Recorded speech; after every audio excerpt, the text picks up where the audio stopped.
Salve guerreiro, salve guerreira, tudo bem com vocês? Aqui é o professor Silvio Santana de Legislação Especial e hoje nós estaremos aqui com a Lei 7210 do ano de 1984, a famosa famigerada Lei de Execução Penal, continuando a explorar aqui. Nós já iniciamos esse curso, vamos continuar até o fim no melhor para você, meu querido aluno, minha querida aluna.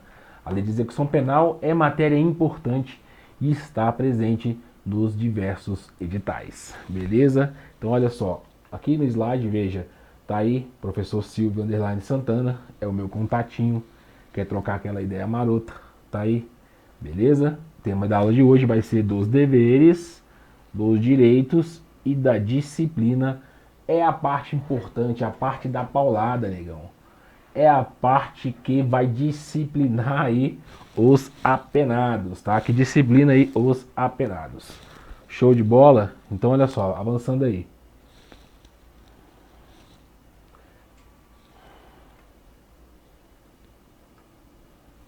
Conceitos iniciais. Estatuto do apenado abarca quem? O preso definitivo e o preso provisório. Para quem que serve? Para o preso definitivo e para o preso provisório, tá? E envolve a balança deveres e direitos. Qual que é o objetivo? O objetivo é a convivência entre habitantes do sistema prisional. É a convivência entre essas pessoas que já estão segregadas pela sociedade no sistema prisional. Ora, existem municípios aí brasileiros que não têm a quantidade de pessoas de uma cadeia, uma grande cadeia, tá certo? Então olha só, existem municípios brasileiros que não apresentam a mesma disposição de pessoas como determinadas penitenciárias. Portanto, as penitenciárias, elas são um conglomerado de pessoas, muitas vezes 5 mil pessoas, 7 mil pessoas, 15 mil pessoas. Então, essas pessoas já estão segregadas da sociedade. São pessoas que já violaram de alguma maneira os vínculos sociais, os acordos sociais, são chamados aquelas pessoas marginalizadas, colocadas à margem de. Aquelas pessoas que são infratores, elas precisam o quê? Uma atenção especial, precisam de um conjunto de leis que abarquem o comportamento dessas pessoas e as coíbam de continuar realizando os seus intentos criminosos dentro do ambiente prisional. Portanto, quando se fala em disciplina dentro do ambiente prisional, é fundamental para a prática, de uma boa vivência carcerária. Senão um vai matar o outro, um vai agredir o outro, isso aí vai extorquir o outro, e isso acontece, pode acreditar em mim, tá? Então veja bem, estamos aí, né, de volta no nosso slide, beleza. Então, seguindo aí. E para essas relações serem bem dispostas, essas relações de disciplina, tem o equilíbrio dessas relações prisionais. Olha só. Primeiro, como é que a gente vai fazer para preservar o equilíbrio? Nós temos o artigo 41, que são os direitos, e nós temos o artigo 38, que são os deveres. Quero lembrá-los que os direitos, este rol dos direitos, vou pegar uma caneta aqui, este rol dos direitos é meramente exemplificativo. Então é um rol exemplificativo. Exemplificativo quer dizer que o apenado ele tem outros direitos que não aqui apresentados. Agora, quando se fala nos deveres, aqui sim, nos deveres, o rol é exaustivo. Quer dizer que todos os deveres estão consagrados nesse artigo 38. Então o rol aqui é exaustivo, tá? Lembrando, rol exemplificativo são meros exemplos. Se tiver um outro direito não consagrado no artigo 41, tudo bem para o apenado.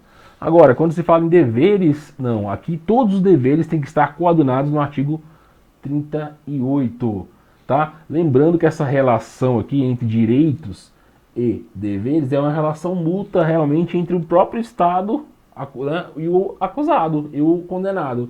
Então, olha só, vamos colocar isso daqui, ó. Nesse caso aqui é uma relação mútua. Ó, relação mútua, tá certo? Entre o Estado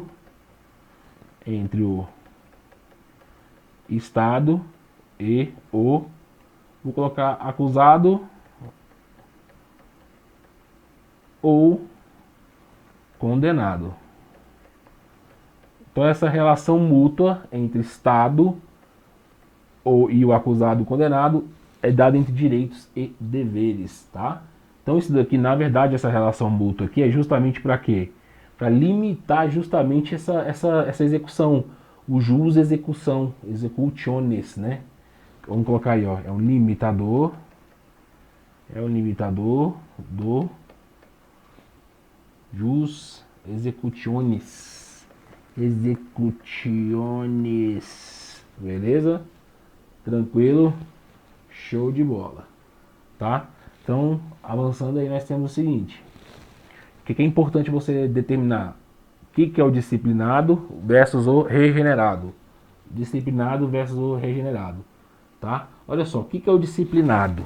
O disciplinado, que é diferente de regenerado, o disciplinado, ele é aquele adestramento para o cara cumprir as regras da penitenciária, as regras do sistema penitenciário. Então o cara tem que estar adestrado, esse adestramento, tá? Esse adestramento para quê? Para o mundo carcerário. Então nós estamos aqui num adestramento para o mundo carcerário, beleza? Adestramento lá para o mundo carcerário, onde lá o apenado ele rapidamente tem que ser o quê? Tem que ser prisionarizado ou prisonizado, tá certo? Então aqui, ó, para quê? Para fingir execução da pena, execução da pena, ele tem que ser prisionarizado, tá certo? Para o professor Manuel Pedro Pimentel, ele diz, esse fenômeno da prisionalização, ele tem que ser prisionizado. Vou até colocar essa palavra aqui, ó,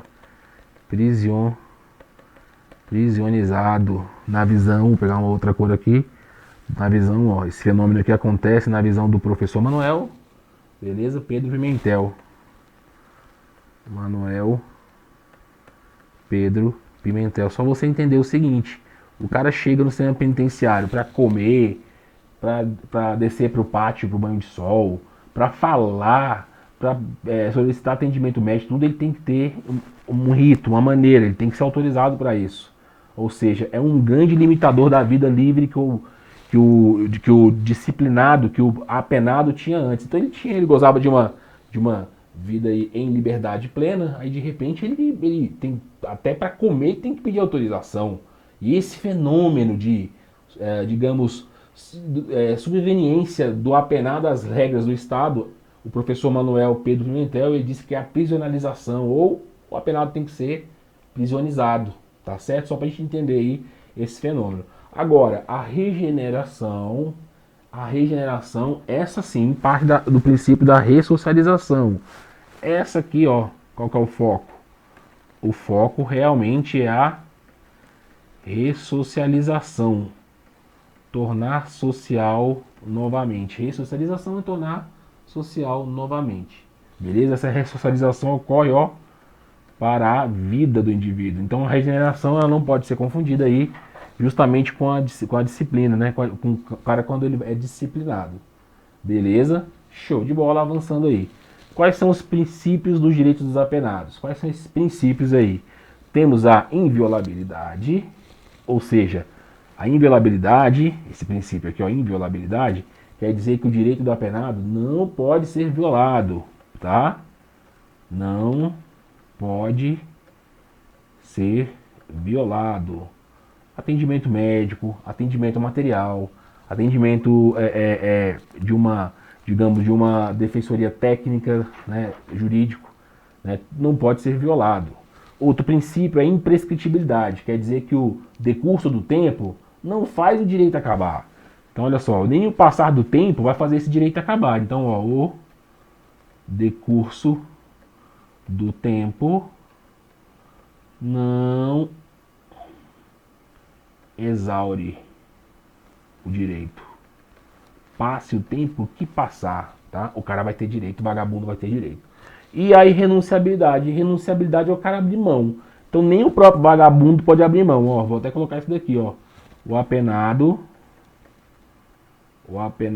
não pode abrir mão.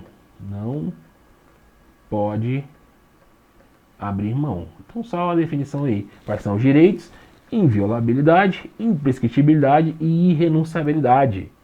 Tá? Ele não pode, digamos, ter seu direito violado, o direito não prescreve, ele não pode abrir mão, não pode indispor. Tá?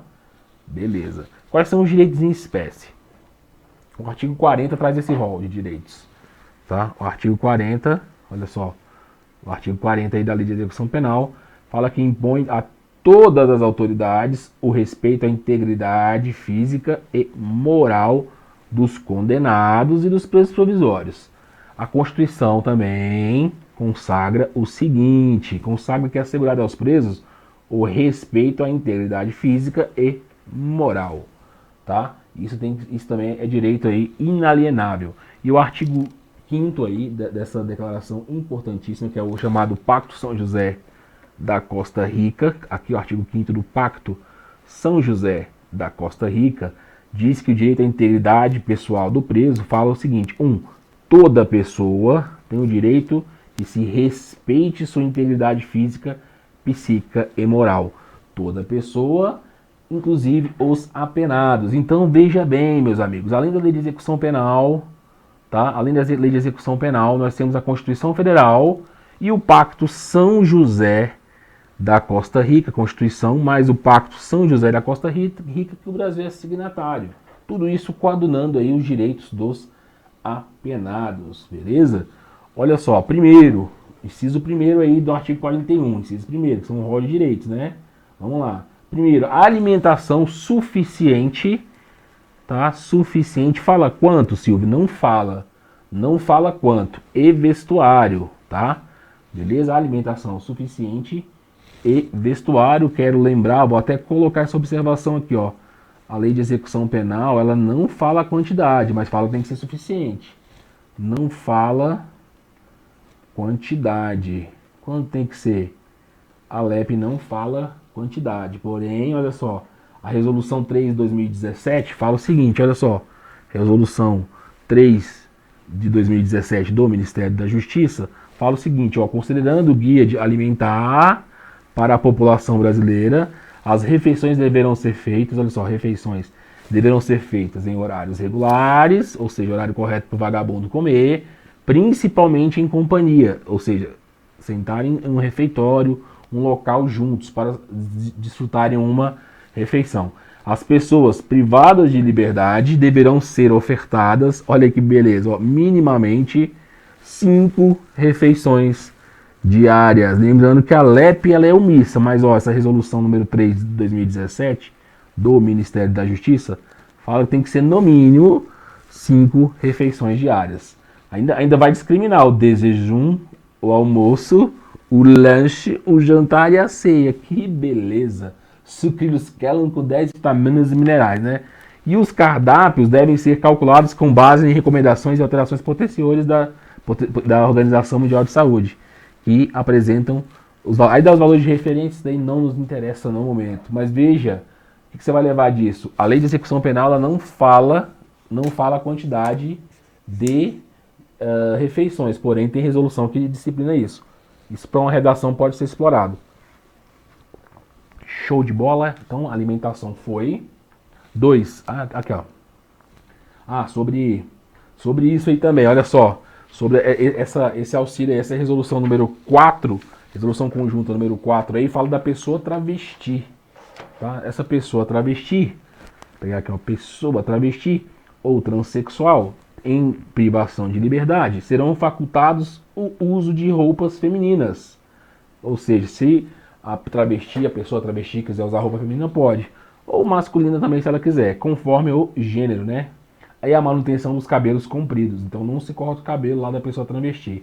Se tiver garantido seus caracteres secundários de acordo com sua identidade de gênero. Identidade de gênero com base na sua própria escolha. Então tem que ser respeitado. Você, policial, não pode fazer nada. Beleza? Aí vem. 2. Atribuição. Então são dos direitos dos presos, né? 2. Atribuição do tempo de trabalho e sua remuneração. Previdência social. Constituição de pecúlio. O que é pecúlio? Pecúlio é o cara guardar dinheiro, mano. Ó, guardar dinheiro. Isso é pecúlio. tem direito a guardar dinheiro também. Proporcionalidade na distribuição do tempo para trabalho, descanso e recreação, tem que ser proporcional, não pode ter trabalho excessivo, tá certo? E olha só, sobre isso daí, o artigo 39 do Código Penal fala o seguinte, vou pegar a marca-texto: o trabalho do preso será sempre remunerado, sendo-lhe garantidos benefícios da Previdência Social. Então, só para coadunar que o preso tem direito à Previdência Social, se ele quebra um braço, alguma coisa, tem. Tá? Ele não está subordinado à CLT, Consolidações da Lei do Trabalho, mas ele tem sim Previdência Social. Beleza? Tranquilidade total? Tá. Aí deixa eu ver se eu pego uma tela aqui pra gente conversar a respeito. Tá total. Tá, deixa eu ver se tem uma... Não, daqui a pouco eu vou pegar uma telinha pra gente fazer um esqueminha, tá? Então olha só, vamos seguir aí. 6. Exercício das atividades profissionais, intelectuais e artísticas e desportivas que eram praticadas anteriores. O cara então ele era um médico, será que convém que ele continue praticando a medicina? Mas o cara ele era um advogado, ou o cara ele sei lá, ele era um padeiro, ele era um pintor. Então ele tem direito a ter garantido a sua profissão desde o quê? Que sejam compatíveis com a execução da pena. Que se for incompatível com a execução da pena, não. 7. Assistência material à saúde, jurídica, educacional, social e religiosa. Esse capítulo de saúde já foi trabalhado por nós. De saúde não, de assistências. Né? Ele é um direito do preso. E 8. Proteção contra qualquer forma de sensacionalismo, tá? Inclusive, fique esperto que isso daqui, ó, pela nova lei de abuso de autoridade, se você comete, você policial, futuro policial, comete abuso de autoridade. E o artigo 5º, inciso 10, fala o seguinte, ó, vou pegar aqui, da Constituição: são invioláveis a intimidade, a vida privada e a honra e a imagem das pessoas, assegurado o direito de indenização pelo dano material ou moral decorrente de sua violação. Só para coadunar isso daí, além de ser crime de abuso de autoridade, essa violação, então por isso diz proteção contra qualquer forma de sensacionalismo. E, mais um, entrevista pessoal e reservada com advogado, tá? Inclusive, isso daqui é assunto polêmico, tá? É um momento de embate, o advogado ele vai no ambiente prisional, ele quer conversar com o seu cliente, ele tem direito de fazer isso, tá? Ele tem esse direito de fazer isso daí. Show de bola? Inclusive, olha só, temos aqui ó, o Estatuto da Ordem, tá? O Estatuto da Ordem, lá no seu artigo 7º, inciso 3, fala só: comunicar-se com seus clientes, o advogado tem direito, pessoal e reservadamente, mesmo sem procuração, quando estes se acharem presos, detidos ou recolhidos em estabelecimentos civis ou militares, ainda que considerados incomunicáveis. Essa parte final aqui não tem mais aplicabilidade, porque é vedada a incomunicabilidade do preso. Mas veja, o interno ele tem direito à entrevista pessoal com o advogado, tá? Ele tem esse direito e o advogado tem de prerrogativa de entrevistar o seu cliente. Beleza? Se liga, malandro. Então, vamos lá. Visita do cônjuge, tá? Visita do cônjuge. Aí o pessoal que tá mais ligado fala, pô, mas visita íntima tem direito? Cara, tem. Tá? Da companheira, parentes, amigos, em dias determinados. E essa visita aí justamente é para provocar a ressocialização do apenado. E o artigo 5º, inciso 45, fala a respeito do seguinte, ó: nenhuma pena passará da pessoa do condenado, o princípio da intranscendência da pena, podendo a obrigação de reparar o dano e a decretação do pedimento de bens ser, nos termos da lei, estendida a seus sucessores e contra eles executados até o limite do valor do patrimônio transferido. O que eu quero com isso? Te fazer entender que a pena ela é pessoal, tá? E o que a única coisa que pode, que se passa para frente aí é a obrigação de reparar o dano. Essa obrigação de reparar o dano, tá? Então, que fiquem ligados nisso aí. Beleza? Chamamento nominal, ser chamado pelo nome, chamamento nominal. Igualdade de tratamento, a isonomia, né? Salvo quando as exigências da individualização da pena, ele tem direito aí a ser tratado de maneira igual, tá certo? Odeiem todos da mesma forma. Audiência especial com o diretor do estabelecimento, ele tem direito a conversar com o diretor do estabelecimento. Representação e petição, tá? a qualquer autoridade em defesa de direito, ele também se consagra. Olha só, assegurado a todos, assim, a todos, quando fala a todos, que diz a Constituição Federal, ó, que diz a Constituição Federal no inciso 34 do artigo 5º, são assegurados a todos, independente de taxa e emolumentos, o direito de petição, até os apenados, cara, dos poderes públicos em defesa de direitos ou contra ilegalidade ou abuso de poder. Até os apenados têm esse direito. E B, a abstenção de certidões em qualquer repartições públicas para a defesa de direitos. Beleza? Então a pessoa do interessado, o preso no caso, ele tem direito sim, tá, a ter a audiência, além da audiência com o diretor do estabelecimento, tem o direito de representar contra ou para qualquer autoridade. Tá aqui, ó, disciplinado aqui. Então isso são os direitos também do preso. Contato com o mundo exterior, esse 15 aqui, ó. Contato com o mundo exterior, tá certo? Por meio de correspondência escrita, leitura e outros meios de informação que não comprometam a moral e os bons costumes. Uma TV, tá certo? Entendido? Uma revista, a livros, tá? Então ele tem esse direito também, são 15 direitos que ele tem, 15 direitos que ele tem, tá certo? Que o vagabundo tem. Então vamos se ligar aí nessa fita aí, tá beleza?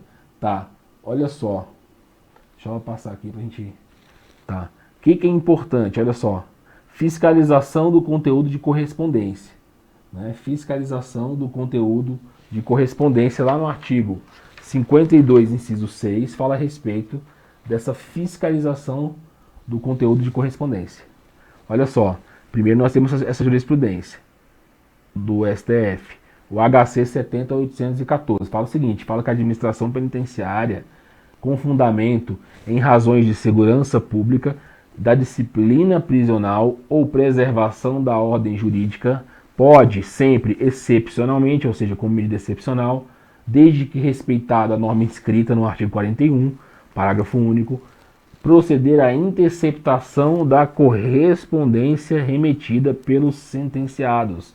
Eis que a cláusula tutelar de inviolabilidade do sigilo epistolar não pode constituir instrumento de salvaguarda de práticas ilícitas. O que isso quer dizer? Quer dizer o seguinte, quer dizer que o apenado ele tem direito a mandar sua cartinha, é um direito dele, é o contato com o mundo exterior. Porém, veja bem, a administração penitenciária, tá, sempre de maneira excepcional, fundamentada, ela pode violar o sigilo de correspondência de qualquer apenado? Pode, assim entendeu o STF, embora o direito de correspondência seja para todos, esse direito não pode ser o quê? Salvaguarda, não pode ser instrumento de cometimento de novos ilícitos por parte dos apenados. Então o cara às vezes manda na carta assim, vai cobrar o fulano, manda executar ciclano. Então eles podem fazer isso em uma carta, ou seja, continuar cometendo crimes, manda a carta para fora do estabelecimento prisional com ordens.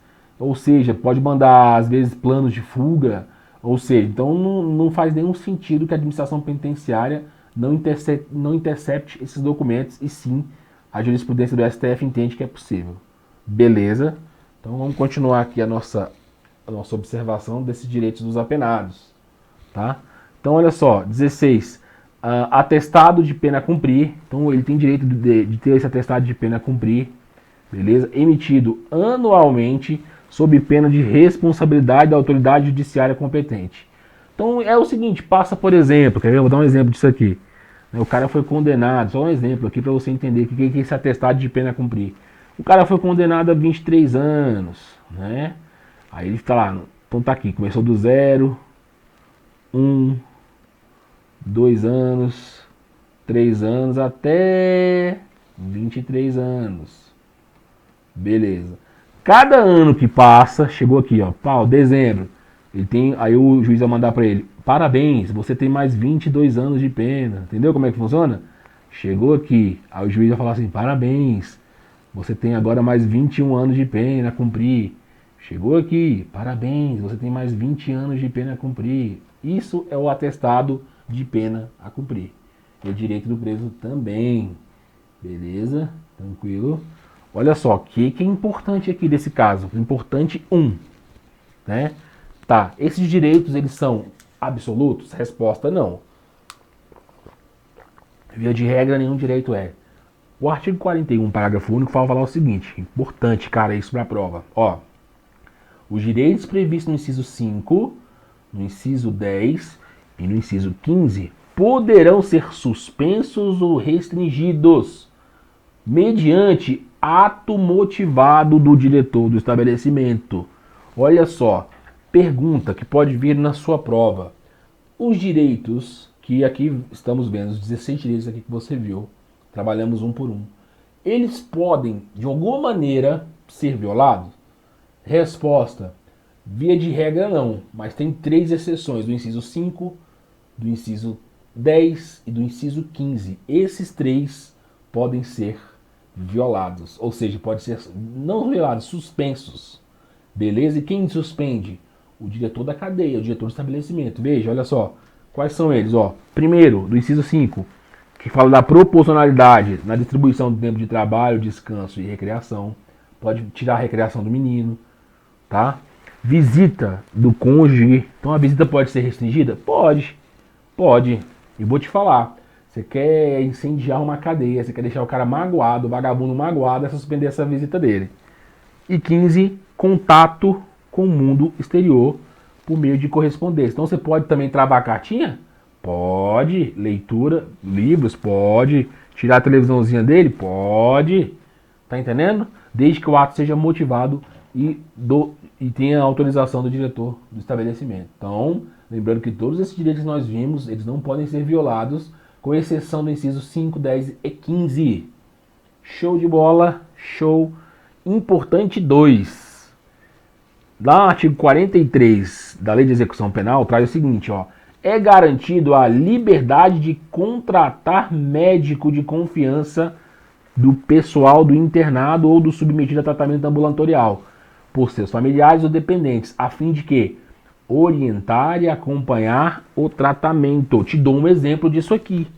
Ó, imagine que determinado laudo médico de um perito oficial ou de um médico perito oficial constata que o apenado está plenamente capaz de pagar pela pena, ou a saúde está ótima, ele pode continuar preso, só que a família discorda e o próprio apenado discorda. Ele, não, tô doente, eu sou louco, eu preciso provar. Ele vai lá e contrata um médico pessoal ou um perito médico pessoal.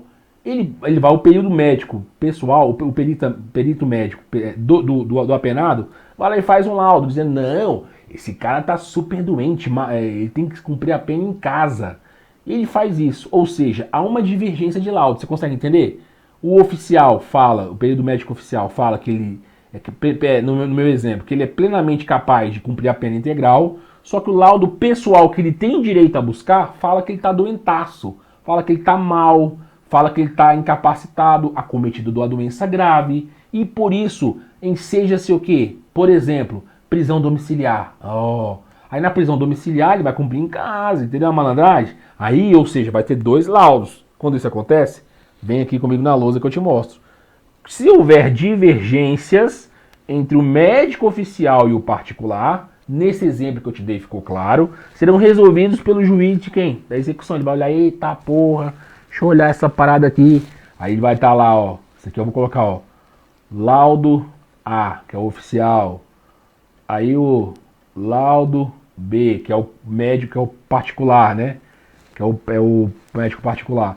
O que acontece? Se essas divergências aqui, ó, chega lá o juiz da execução e decide qual tese ele vai abraçar. Ou manda o cara para casa, ou não manda, no nosso exemplo aqui. Percebeu? Tranquilão total? Show de bola. Então, vem comigo aqui na força. Então, ó, nós vimos aqui com muita maestria, 1 a 1, todos os direitos do preso. Lá no próximo bloco, nós vamos ver os deveres dos presos, né? Não só direitos. Vamos ver os deveres dos presos e daqui a pouco a gente volta. Valeu, garoto. Tamo junto.